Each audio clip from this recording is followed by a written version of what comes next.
My dear student, colleagues, and all the viewers who are watching this program live from Facebook page and YouTube channel, I'd like to welcome you all to our international physics webinar. So, good evening to all here in Bangladesh, and a very good morning to all those who are watching this program live from USA. So hope you're well and safe from corona pandemic. So as we know that we are staying in a corona pandemic situation, so it's very difficult for us to continue our normal academic program inside the campus. So we have to start our online program. I think you have already come to know that the Department of Physics, Pabna University of Science and Technology, has started its online program, including the online international physics webinar. We have successfully completed our 173rd international physics webinar. Today it's our 174th international physics webinar, and today is very important day for our department. Today I'd like to welcome you all to a joint session between the Department of Physics, Pabna University of Science and Technology, and the Institute for Nuclear Theory, University of Washington, USA. And we have with us here today Dr. Larry D. McLERRAN, Professor, Institute for Nuclear Theory, University of Washington, USA. And he has connected with us. So I'd like to welcome our speaker, sir. Good morning and good evening here. So thanks for accepting our invitation, sir. So we'd like to say thanks on the behalf of the Department of Physics of my University of Science and Technology for accepting our invitation, sir.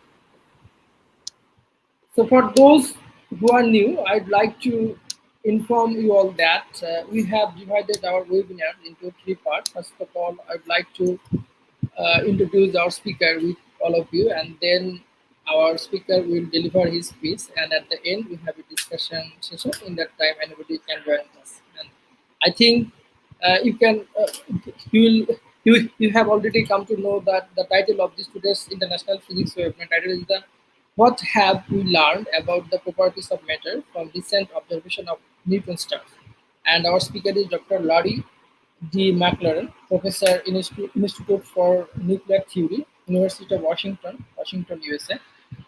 And you can ask question by commenting also at the end. You can see his educational professional background. He has completed his bachelor degree in physics from University of Washington and a PhD at the same University of Washington in 1975. You can see his professional experience. He's working as a director of the Institute of Nuclear Theory, 2016 to present, and also he working as a professor of the physics department from 2016 to present. And we can see Brookhaven National Laboratory Theory Group Leader, Riken Brookhaven Research Center, 2003-2016. Brookhaven National Laboratory Senior Scientist and Group Leader of Nuclear Theory Group, 1919 to 2004. And Nordic Institute for Theoretical Physics, visiting professor 1996 to 1998, and University of Minnesota, member of Theoretical Physics Institute 1989 to 2000, and director of the Theoretical Physics Institute 1989 to 1992, and professor 1988 to 2000. And Fermi National Accelerator Laboratory, scientist 1984 to 1989, at University of Illinois, adjunct associate professor 1984 to 1988. So University of Washington, you can see teaching assistant and research assistant, assistant professor and associate professor, and MIT research associate, the Stanford Linear Accelerator Center, research associate. So his research is on the theory of the matter at very high energy density. He was one of the first to propose that the high energy heavy ion collision might make a quark-gluon plasma, and show how this might happen using the Bujokan's space-time picture of hadronic collisions. With Vance Swarovski, he did the first Monte Carlo simulation of high temperature QCD and showed that there is a deconfining phase transition. With Peter Arnold, he also did a seminal work on baryon number violation in electric theory. More recently, with Rob Pisarsky, and they invented the concept of Corkionic matter at very high baryon density that has properties of both free quarks and confined meson and baryon. With Raju, they invented the idea of the color glass condensate the matter that controls the high energy limit of physics. With Alex Convert and Hilbert, they invented the ideas behind the plasma matter that makes the transition between the color glass condensate and the quark-gluon plasma in collision of strongly interacting particles. Is now working on the properties of glass mass, how it thermalizes, and the possibility that may form gluons, Bose condensate. He also has written a number of biological sketches of theoretical physics and written a number of anec- anecdotes related to his life as a physicist. You can see his research in the Institute of Nuclear Theory Group. This is Inspire Help ID, New Scholar ID, and this is recent publication. Thanks for all of your patience. Now it's time to go to our speaker. So, sir, I'd like to welcome you again. So, it's your time, sir. You can start your session, sir. Yeah, And thank you. yeah, so it's my honor, sir, and privilege to host you in our international physics webinar, sir. Thank you. Thank you, Professor Doss. So shall I begin? Yeah. Okay. So this talk is going to be about what we've learned about the properties of matter from recent observations of neutron stars. There have been a number of very interesting and good measurements of the properties of neutron stars, which have determined the masses of neutron stars and their radii.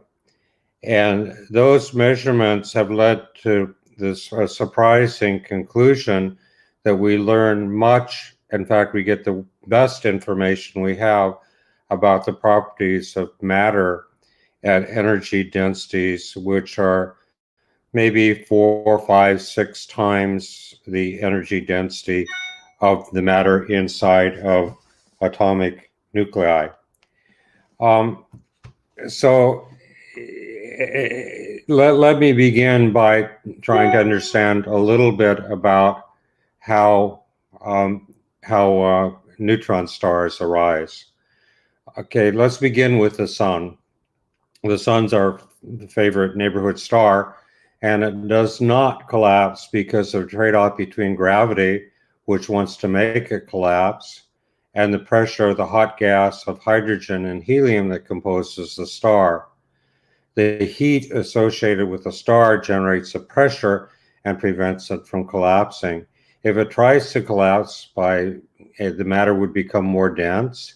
If the matter becomes more dense, the nuclear reaction rates increase because the typical energy of the particles increase and they collide together more strongly. And that would cause the pressure to increase, and then the system would stabilize. So if you try to make it collapse, the reactions turn up, the pressure increases, and so it doesn't collapse. This is because the kinetic energy of nucleons increases as the star tries to collapse. The kinetic energy is, of course, just by the virial theorem related to the gravitational energy of the matter in the star. The kinetic energy increases as R decreases per fixed mass of the star, and that's the reason why the temperature would increase and the reaction rates would increase. These reactions involve the fusion of hydrogen and deuterium nuclei to make helium, and that collision rate is controlled by a Coulomb barrier that basically, if the particles try to come too close to one another, the Coulomb force makes them repel. So the rate of reaction is very slow due to the Coulomb barrier, but it turns up, the rate of reaction will increase as you increase the energy, because then the particles are more energetic and they can go over the top of the Coulomb barrier, the nuclei can fuse, and then you generate more energy. Next slide. Okay, after the hydrogen gets burned up, which would happen after some time, depending on the mass of the star, a variety of different kinds of evolutions can take place. The star may go through an evolution where the heavier elements sequentially burn off, and if the matter eventually burns down to iron, say you burn through carbon and nitrogen and the heavier nuclei, the reason why you burn sequentially through heavier nuclei is because each time you get a larger nucleus, the Coulomb charge of the nucleus goes up, the Coulomb repulsion barrier gets bigger, and the rates go down. So you have to have higher and higher density in order to have bigger reaction rates. But eventually the matter will get to iron. And when you get to iron, if you fuse two iron nuclei together, you get nothing back because iron has the lowest energy per nucleon. And at that point, the star will begin to collapse, okay? And in the case of some stars, this collapse may be halted only once you get to densities which are high enough so that the Fermi momentum, the Fermi pressure of nucleons inside the star stabilizes the system. In other words, you don't need reactions to keep the system stable. It's just the fact that nuclei are made of fermions, and fermions don't like to be in the same state. And because they don't like to be in the same state, if you squeeze them, you try to make the density higher, and the energy per particle goes up because the nucleons don't like to be squeezed together. You can see that simply from the Pauli exclusion principle. In the diagram below, I've shown the energy levels inside a box, okay? Inside a box, each fermion has an energy of 2 pi n over L if it's a one-dimensional box, okay? And if you have some fixed number of nucleons, you fill the lowest energy levels in the box. Those are the solid lines. And the dashed lines are the open energy levels, okay? And you see if you make the box size smaller, if L gets smaller, the typical momentum goes up. And that's why when you try to squeeze a box, the Fermi momentum goes up, the pressure goes up, and that was what can stabilize the system for some time. But needless to say, if you get to the densities, which are the order of densities of matter inside a nucleus, the star doesn't look at all like the sun. It's very, very dense. This density of matter inside the sun is not much different than the density which we of solids we see around us, but the density of matter inside a nucleus is, many, many, many times higher than the density of matter inside a conventional star. So these stars are small. The typical size of a neutron star is, tens of kilometers, okay? And the energy and the densities you can get range from the densities of the order of nuclear matter up to maybe, 6, 7, 5, 6, 7 times the density of nuclear matter. Next slide. So at some point, however, if you keep adding more and more mass to a neutron star, eventually at the surface of the neutron star, the typical binding energy, gravitational binding energy, becomes of the order of the mass of whatever ran into the star. And at that point, the system begins to collapse into a black hole. So there's a maximum mass for a neutron star and a maximum density that you can achieve. And that is this figure of, 5, 6, 7 times the density of nuclear matter. To understand how you compute the mass and radius of a neutron star is very easy. What you do is you calculate the trade-off due to the force of pressure on a thin shell. On the right, you see a figure, okay? You can imagine that's a star. The thin dashed line on the outside is the surface of the star, and the thick blue line on the inside is some shell. And what you do to calculate the stability and the radius and the size and mass distribution of the star is you calculate the force of gravity on that shell inside the star, and you compare it to the pressure forces of matter inside the star. And there's a pressure force. Are we okay? We're okay? Okay. We calculate the pressure on that shell. And the pressure on the shell is the pressure on the inside of the shell minus the pressure on the outside of the shell. And that gives you this term 4 pi r squared dpdr, because the force on the shell is is the area times the pressure. The pressure is the force per unit area.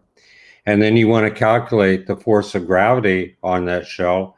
And the force of gravity is the mass enclosed inside the shell times the mass of the shell divided by r squared. And using that, you can determine, you have a differential equation which lets you calculate the distribution of mass inside the star. And the argument I given here with the force being 1 over r squared is in classical gravity, but of course this can be generalized to include general relativity, and you get a differential equation of hydrostatic equilibrium, which is the Tolman-Oppenheimer-Volkoff equation. That equation is solved, and if you know how the pressure depends upon the energy density, because you see this is a relationship between the pressure on one side of the equation and the energy density, which is associated with the mass of the shell and the enclosed mass, okay? And that equation, to solve that equation, you need to know how the pressure depends on the energy density. That's called the equation of state, and that's all you need to know in order to calculate the mass of the star, is that relation between pressure and energy density. Okay, so next slide. Next slide. Can you hear me? Oh, good. Okay, so if one knows the relation between pressure and the mass energy density, then one can compute the mass and radius of stars. And as a result of experimental observation, most recently involving neutron star collisions, which is measured by the gravitational radiation coming off between colliding stars, or direct measurement of neutron star radii and other means of measuring neutron star masses, one now has a fairly good set of radii of stars which are associated with masses of stars. And you can then see what kind of equation of state will reproduce those mass radii relations. And one of the surprising things about that was that this turns out to be a very, very good determination of that relationship between pressure and energy density.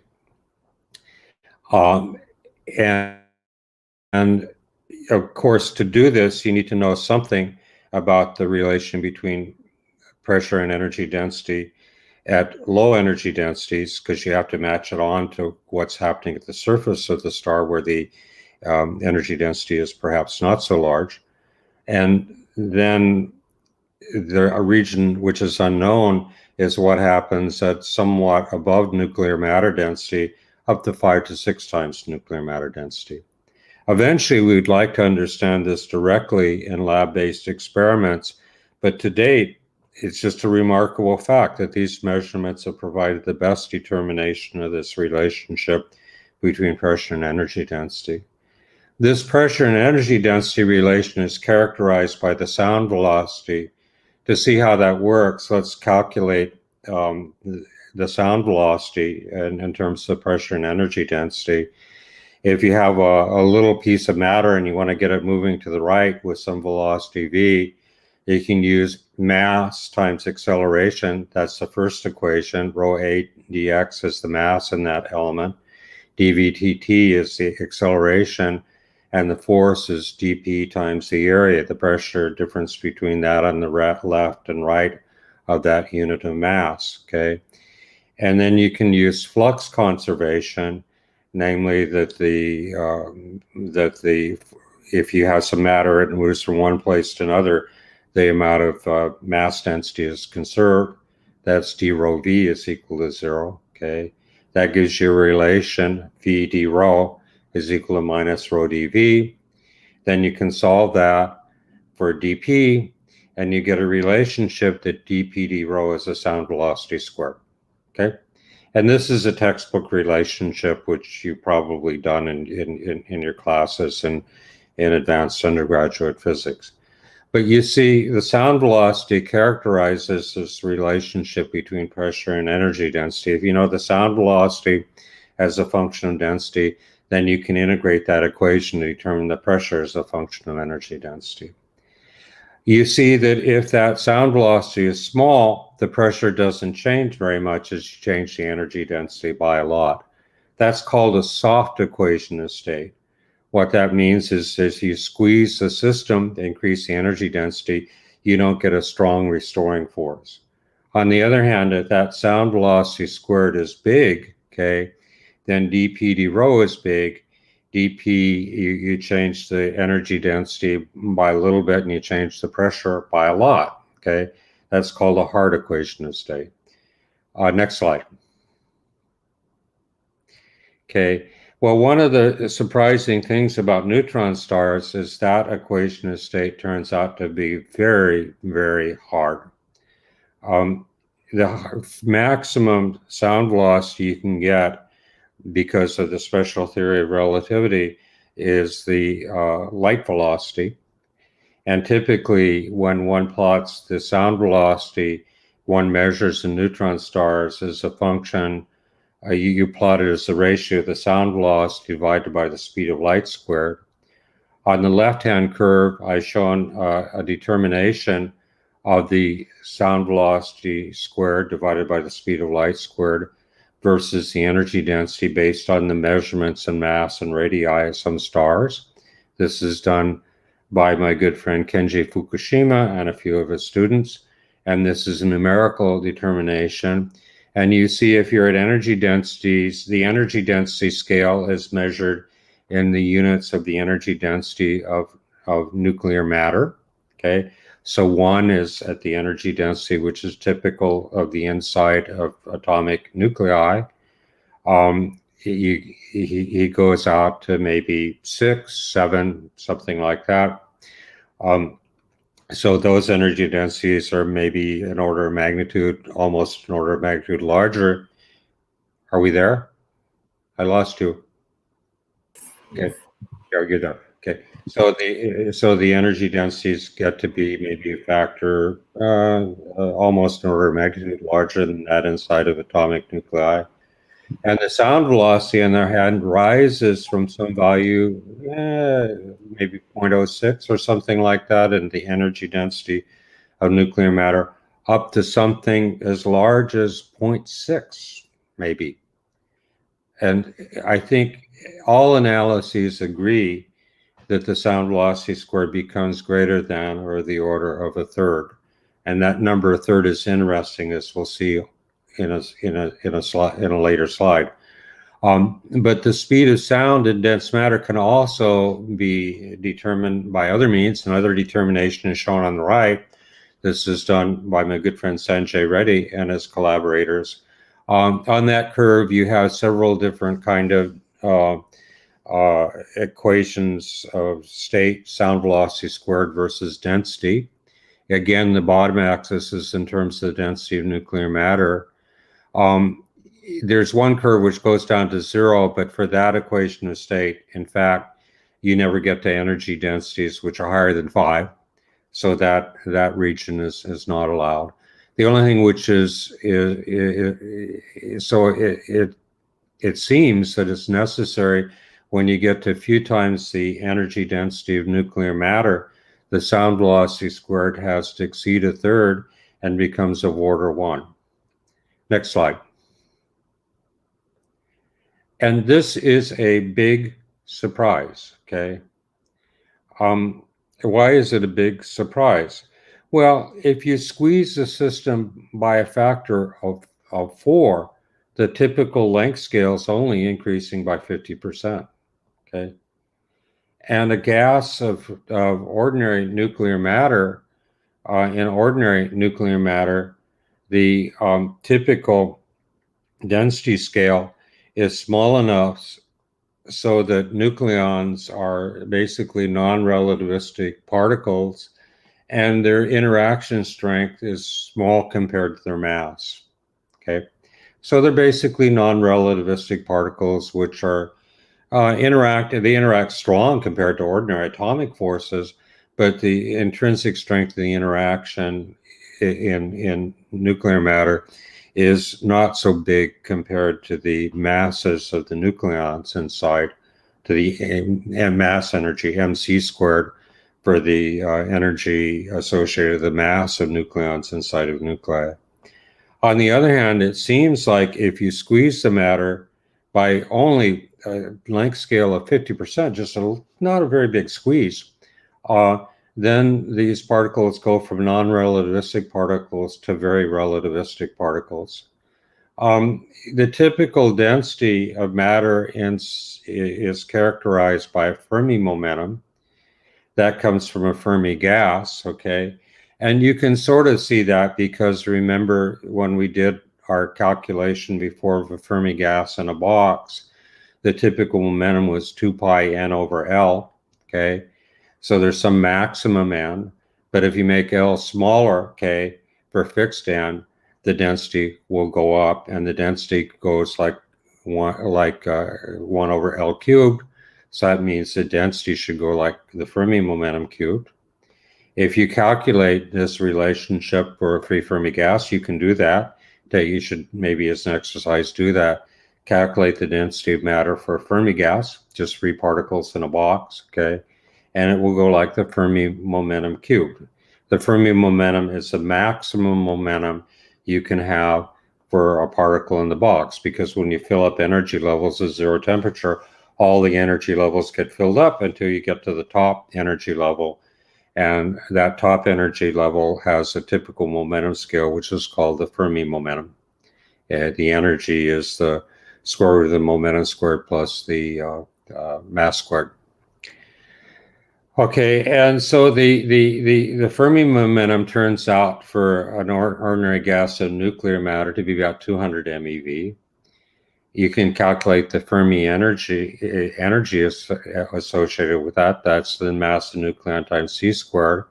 And because Kf is small compared to the mass of a nucleon, it's about 20% of the mass of the nucleon. The Fermi energy is mnc squared plus Kf squared over 2mn. That means that the typical kinetic energy is small compared to the mass. It's in fact a non-relativistic gas. And the characteristic sound velocity squared is Kf squared over m squared, and that's about 0.04, 0.05. Okay, so it's just true that ordinary nuclear matter is non-relativistic. So how is it by squeezing the system by not very much do you radically change the properties of matter? Next slide.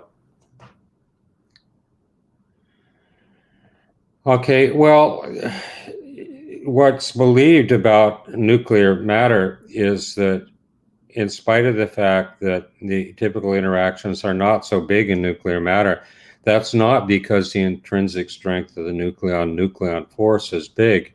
It's because the typical separation between nucleons is relatively large.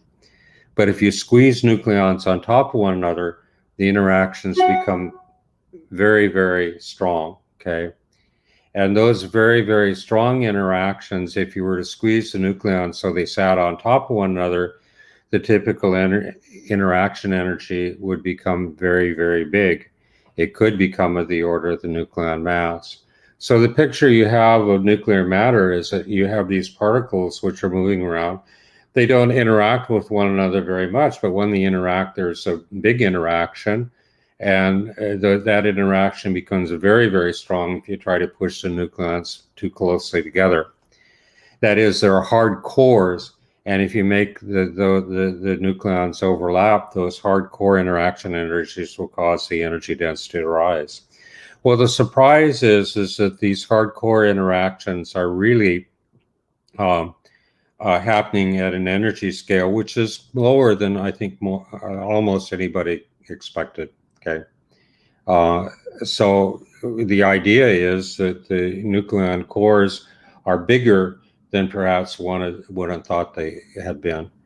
But that has a consequence because nucleons are ultimately made of quarks.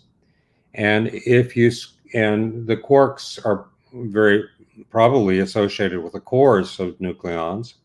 And so when you have these nucleons begin to strongly overlap, the quarks which are inside the cores of the nucleons will begin to propagate around the system relatively freely, and the matter will make a transition between ordinary nuclear matter made of nucleons and matter which is composed of quarks. And I believe that what's happening with the neutron star data is this is providing evidence that this is happening at relatively low densities, and that quarks are probably important for the properties of nuclear matter inside of neutron stars. Now, in any description you have, of course, v squared sound over c squared has to be less than 1. And that's true when cores begin to overlap or whatever. And it turns out it's very, very hard it's hard to require this if you just have a simple theory with hard cores interacting. But it's also surprising that in fact v squared over c squared, v squared over the speed of light squared, has become larger than a third. Because if you have a relativistic gas of nucleons, of quarks, a relativistic gas of quarks, the sound velocity squared, if those quarks are freely interacting, which is probably true at high densities, very high densities. It's true at very high densities because quarks are at very high densities are very close to one another. And at very close to one another, there's a property of strong interactions called asymptotic freedom, which says that the strength of interactions become weak when the interaction distance becomes small. The intrinsic strength, the coupling between quarks becomes weak, so that interaction energy should become small, should become a quasi-free gas of quarks at very high densities. And if it's an ideal gas, you can calculate the sound velocity squared for a relativistic ideal gas. And that turns out to be v squared over c squared is a third.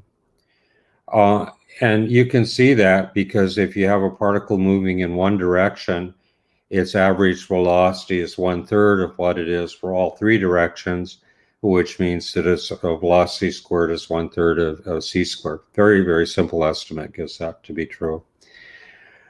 Okay, so that tells us something very interesting about the properties of nuclear matter, that if the sound velocity goes up and exceeds a third, it will have to go back down to 1/3 later. And moreover, you can actually calculate how it approaches 1/3 using the theory of strong interactions, and you find that it approaches a third from below, okay? Can we go back a few slides? Let's go back to where you had those graphs. One more. So you see in those graphs, there's always drawn some maximum structure, and it's always approaching 1/3 from below, okay? So that characteristic maximum, I claim, is a feature of dense matter that if that maximum exists, that position of that maximum is a place where the degrees of freedom make a transition between nucleons and quarks. So that very simple conclusion, based upon observations from neutron stars, I think is very, very interesting. It's trying to tell us that the reason that the nuclear matter is very close to being a gas of quarks, you squeeze it a little bit, the cores begin to overlap, and the quarks are squeezed out, and the properties of matter change dramatically. So let's go forward. One more. Okay. Now, many have argued in the past that there might be a phase transition to quark matter at some density. A phase transition happened between states of different energy density at fixed pressure. If if the pressure one phase exceeds the other phase eats up, one phase eats up the other phase. The phase with the bigger pressure always wins.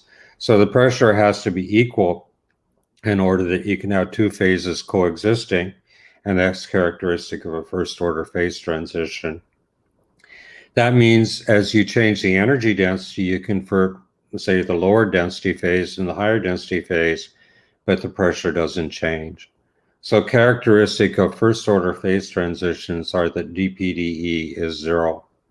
And that just won't work, okay? You have to have a hard equation to state V squared sound has to be big, it can't be small.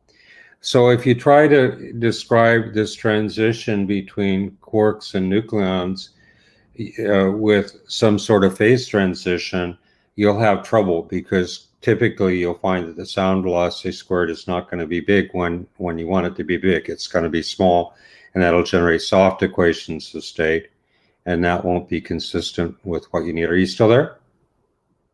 Are you there? Okay. You made it bigger. I didn't know what was happening. Sorry. Okay. So, but there's a way of getting around that. Okay. And this is a way which I found out with Rob Pizarski some time ago. It's called the Corkionic hypothesis. And the Corkionic hypothesis is based upon a very simple observation, which was really amplified much by Menke, Rowe, and Ma. And that is the idea that quarks are not different from nucleons, which I think all agree that nucleons are made of quarks. And sometimes when you're thinking about the properties of matter, you should be thinking about it in terms of quarks, when the quark description is simplest. And sometimes you should be thinking about the matter in terms of nucleons, when the nucleon description is the simplest. That is, they're not separate degrees of freedom. And you have to be very careful not to overcount degrees of freedom when you talk about the properties of nuclear matter. That nuclear matter is made of both quarks and nucleons, and depending upon what's the best approximation to use at any given time, you should use an approximate description in terms of quarks or an approximate description in terms of nucleons. Well, what Rob Pizarski and I discovered, which was amusing, was that if you take a gas of nucleons and you study it in a limit of a large number of colors, that gas of nucleons is always confined in the limit of a large number of colors. Colors are the colors of quarks. With quarks in our ordinary theory, you have three colors. I don't know, red, green, and blue, or something like that, which is like a quantum number of the quarks. And quarks change this quantum number when they interact, and they interact through the exchange of colored gluons, which also have this color quantum number. And you can imagine a theory where the number of colors is large, and in that limit, you find the theory is always confined, but it's very strange because you can make the density of that matter very, very, very, very large compared to the QCD scale.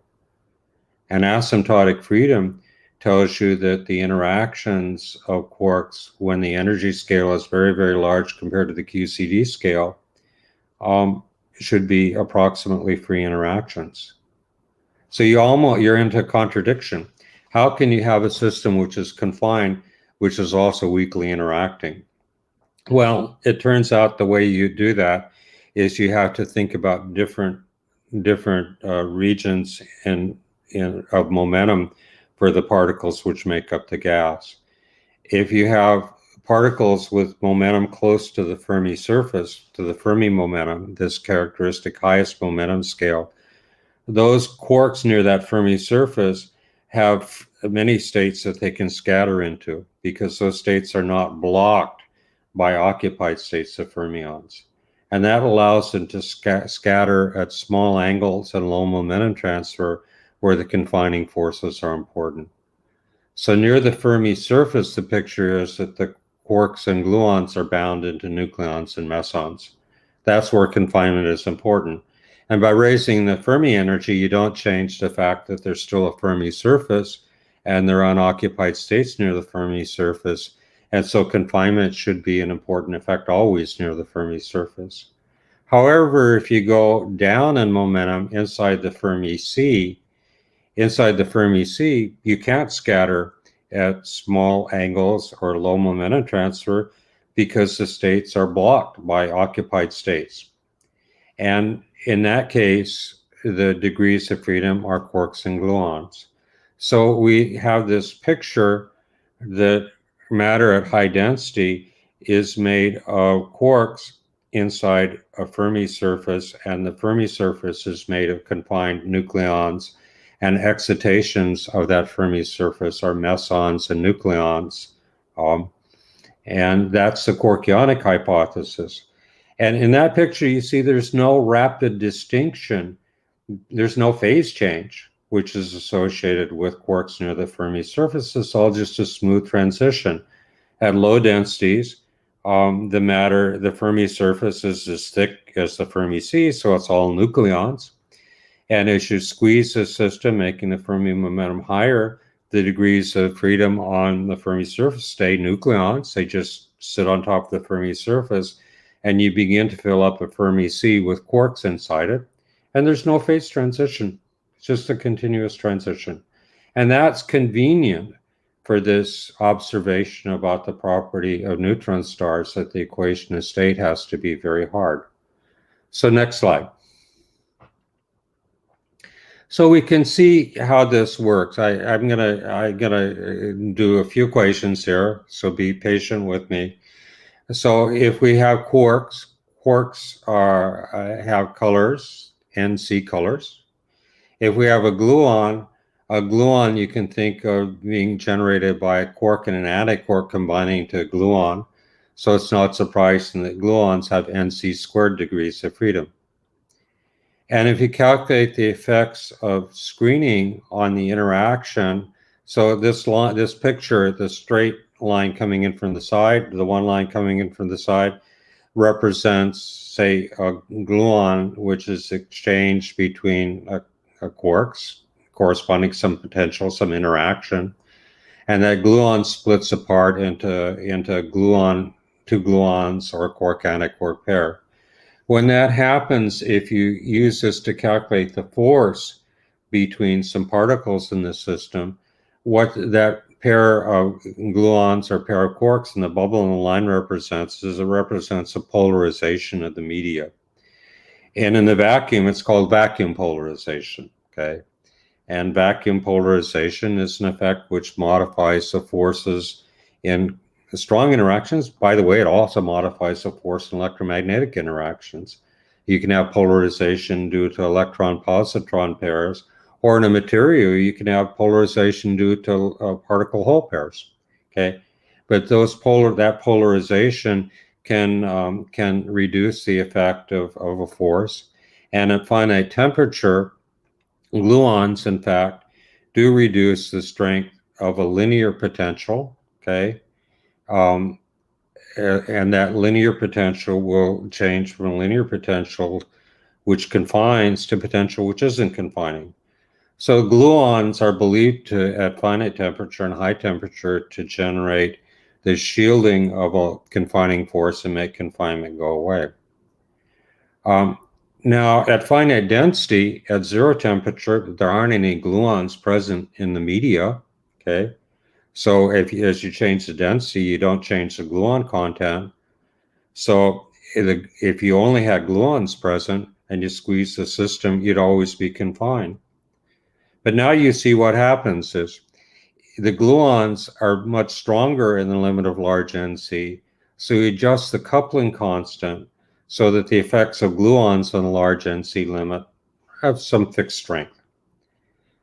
But if you make the effect of gluons have a fixed strength, then the quarks, which have a much smaller number of degrees of freedom, don't do anything. So the quarks don't affect the confining potential. And that's the origin of the idea of corkionic matter, that at finite density, okay, quarks don't get rid of confinement because there's just not enough of them in the large NC limit to much change the interaction between quarks and the media. So the effects of quarks shrink to zero in terms of changing the potential between particles, and confinement never goes away, and confinement's always true. So that's the basics of the Corkionic paradigm. I'm sorry, this is a little bit technical, but it's, I think, useful to understand the basic ideas. So basically, there are many more gluons than quarks, and in the large NC limit at finite density, only the nucleons are important, and they don't generate big changes in the potential. And so confinement doesn't go away. Next slide. So here's the picture we have of corkionic matter. Okay, the blue region is a Fermi sphere of quarks inside a shell of confined nucleons. Very, very simple picture. Okay. Um, okay. So, and the picture again arises because near the Fermi surface, quarks can scatter because there are many free states available. And when they scatter, those free states generate confining effects. But deep inside the Fermi sea particles, when they scatter, the states are blocked because there are many fermions present, and those states are effectively deconfined. So next.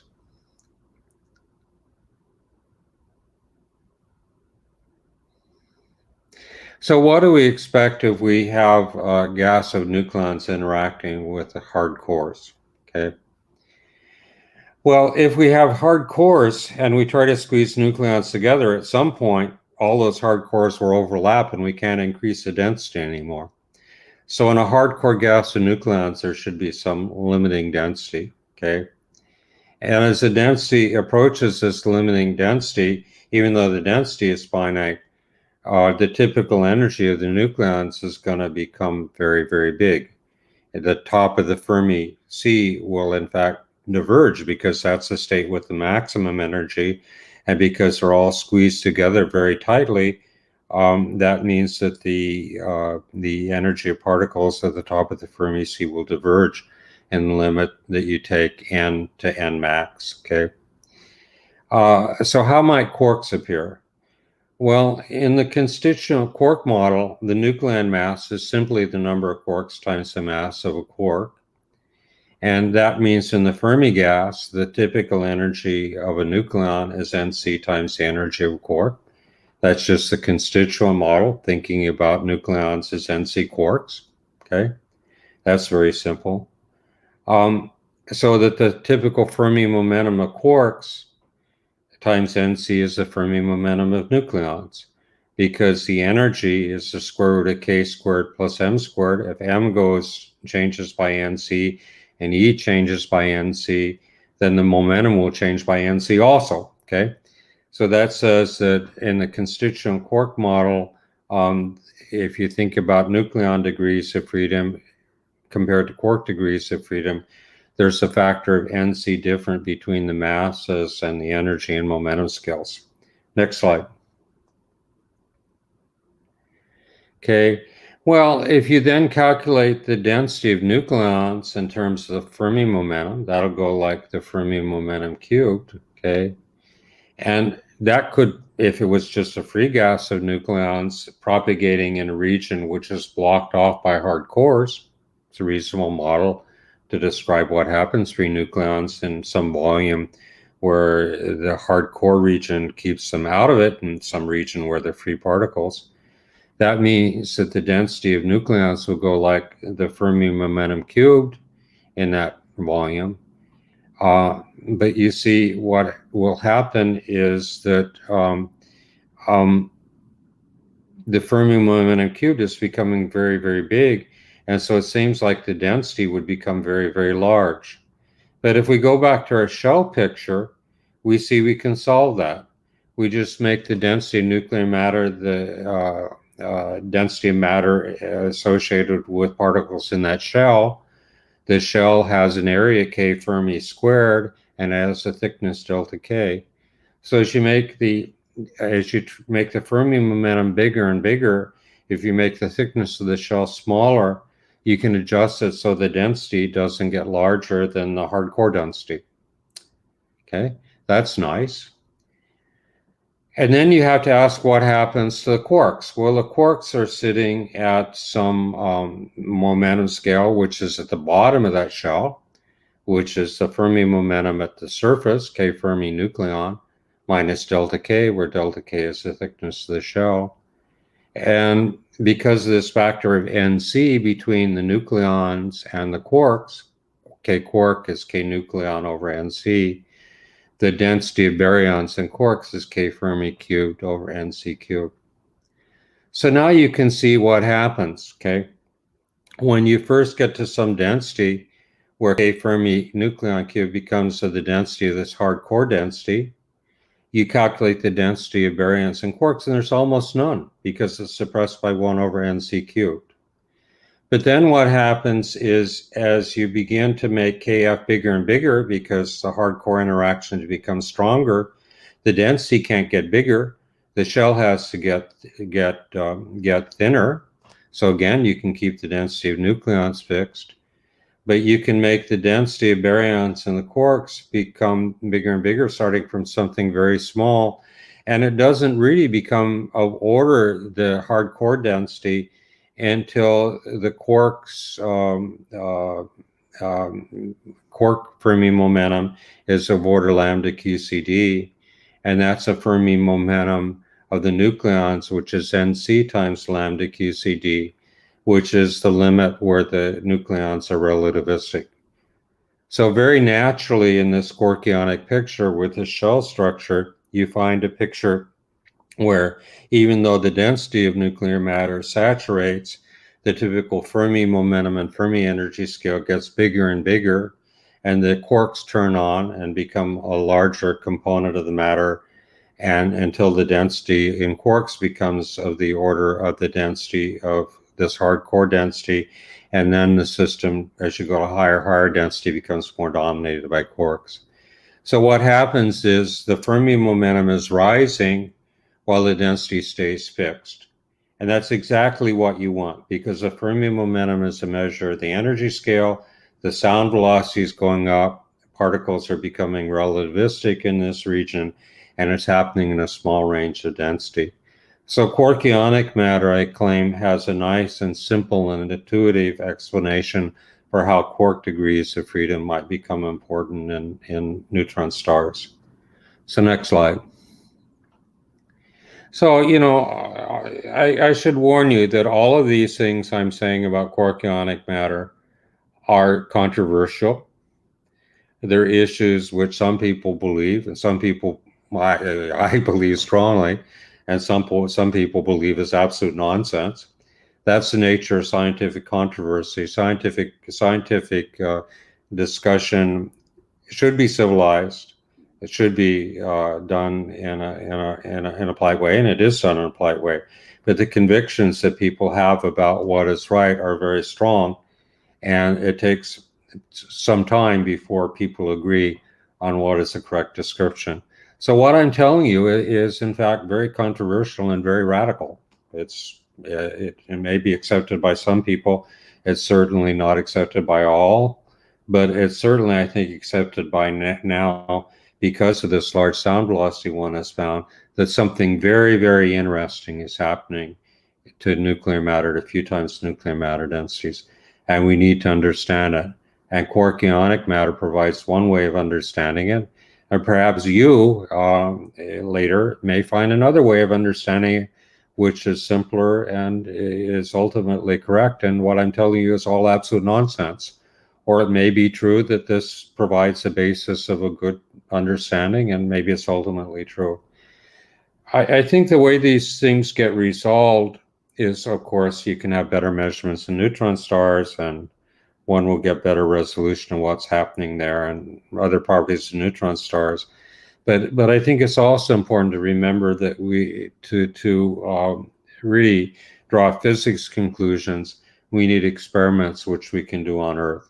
Okay, and there are a variety of experiments which are planned at energies where one can probe the properties of nuclear matter when it's a relatively low temperature and high density.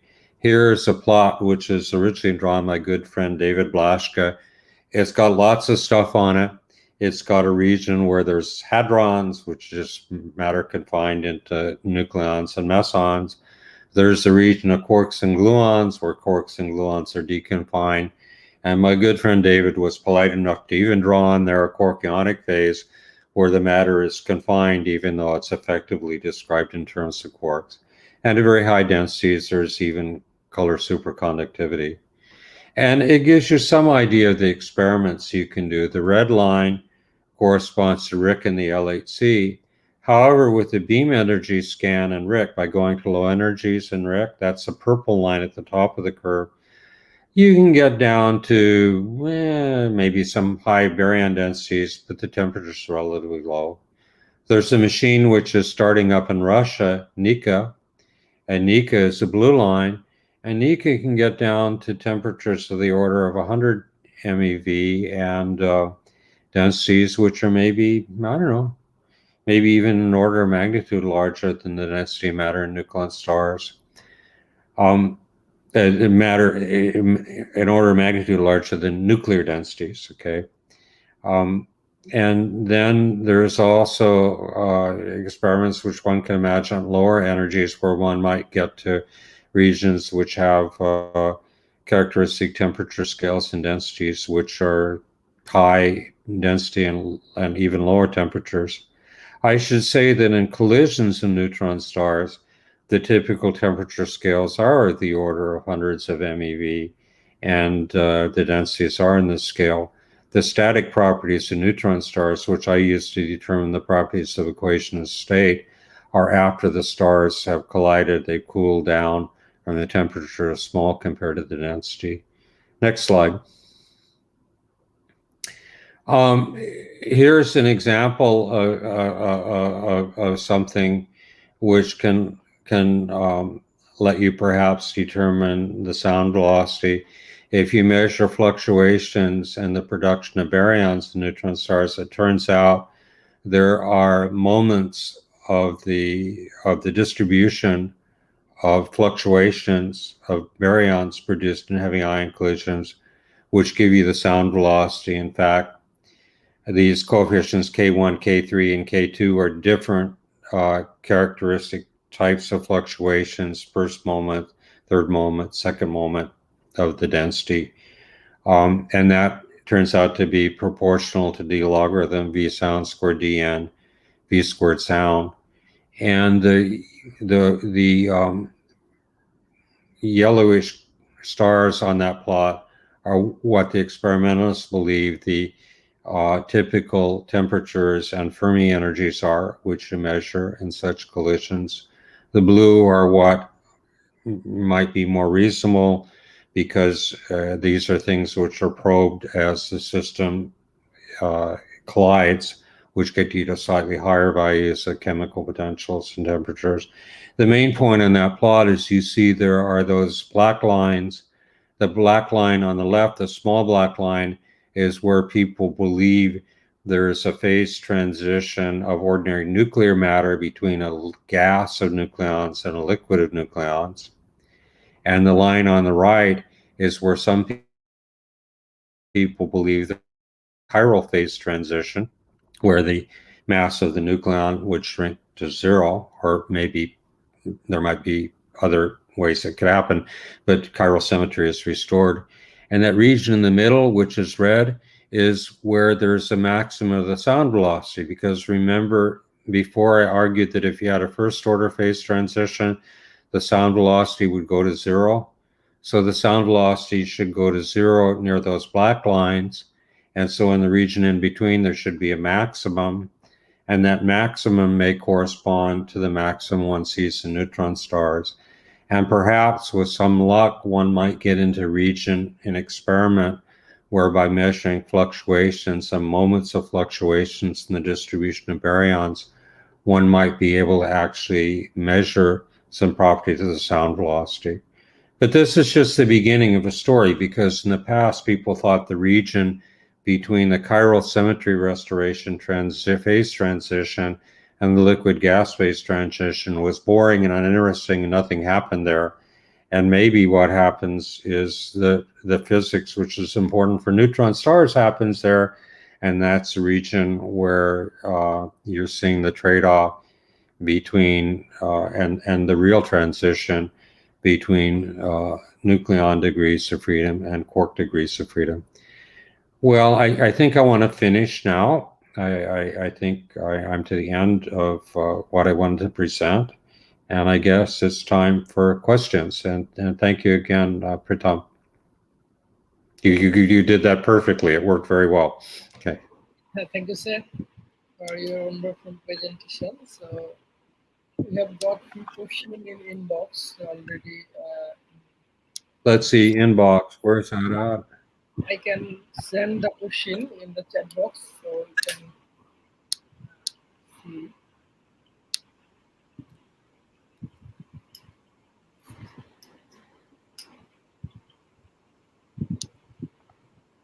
Ah, okay. So let me start. What is the Fermi surface? Okay. Okay. Can we go back on my slides to that slide where I showed? Yes, yes. Okay, just 1 minute. It's the slide where we had those energy levels.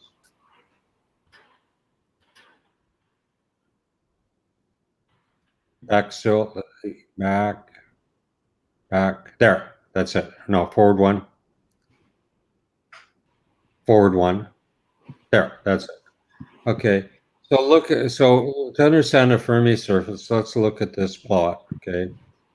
So we have, say, uh, we have 1, 2, 3, 4, 5, 6, 7, 8.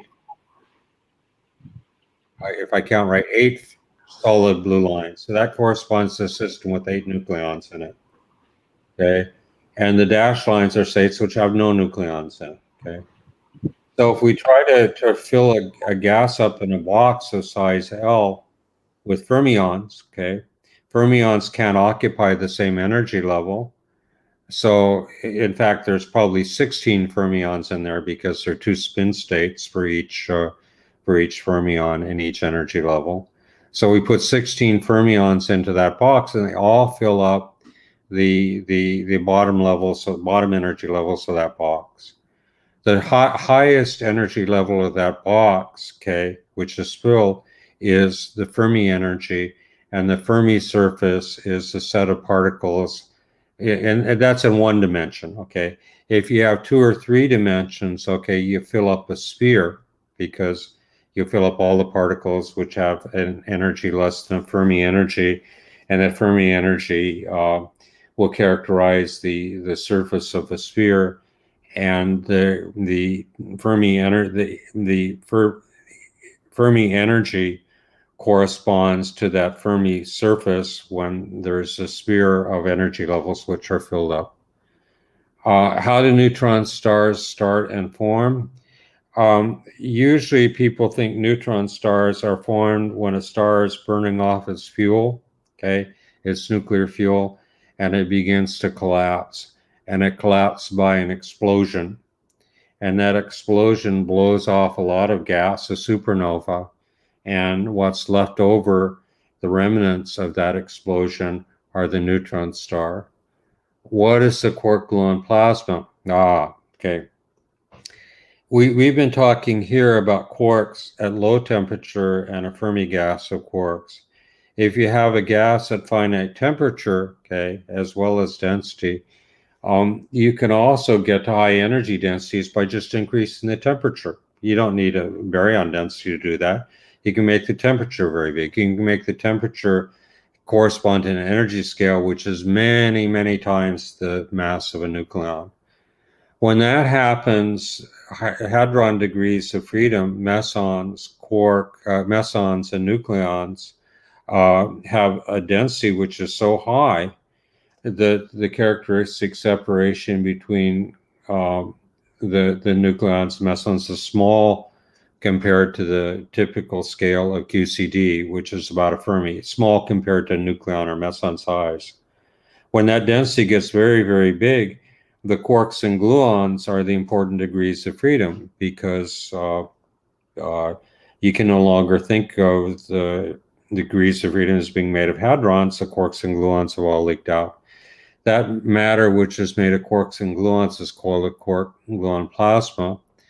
The quark gluon plasma is present, as you notice in this question, in cosmology, okay, because early in the universe, temperature is very, very high, much larger than the, with corresponding energy scales, much larger than the mass of a nucleon. So it's quarks and gluons which are present. These quarks and gluons are present down to an energy density scale which is perhaps, I don't know, it is much larger than the energy density of primordial nucleosynthesis. Some people have invented models where that energy, where the quark-gluon phase transition might affect nucleosynthesis, but they aren't widely accepted. And the reason why they're not widely accepted is because there's probably no phase transition between ordinary matter and the quark-gluon plasma, which could last long enough so that its effects would be present at the time of primordial nucleosynthesis, which occurs at a much lower energy density. The phase transition between the quark-gluon plasma and ordinary nuclear matter is called the deconfinement transition. That's because at very high temperatures and densities, um, the the effects of gluons can shield the effect of the confining force, and then instead of being a linear confining force, the force becomes basically a shielded coulombic force, and it's no longer confining. So that's what the deconfinement phase transition is. Okay. Okay, sir. So thank you for your wonderful presentation and discussion session, sir. It was a great webinar, and this is very good opportunity for a student to interact with the famous scientists like you, and they may learn a lot of things about the needle star and some theoretical prediction of you have shown. So thanks again. The main aim of our program is to motivate our student in this corona pandemic situation. As you know that by staying home, we may be frustrated. We're trying to motivate by this way. So thanks for giving us opportunity to arrange such an important webinar, sir. Well, thank you very much. It was a pleasure getting to know you, and it was a pleasure giving the talk. And I really sincerely hope that everyone survives this horrible time in human history, and that we will all be doing science together in a year's time, enjoying and talking, meeting one another in person. Okay. Thank you, sir. Bye for today, sir. Bye Have a bye. nice Take care. Bye. bye, sir.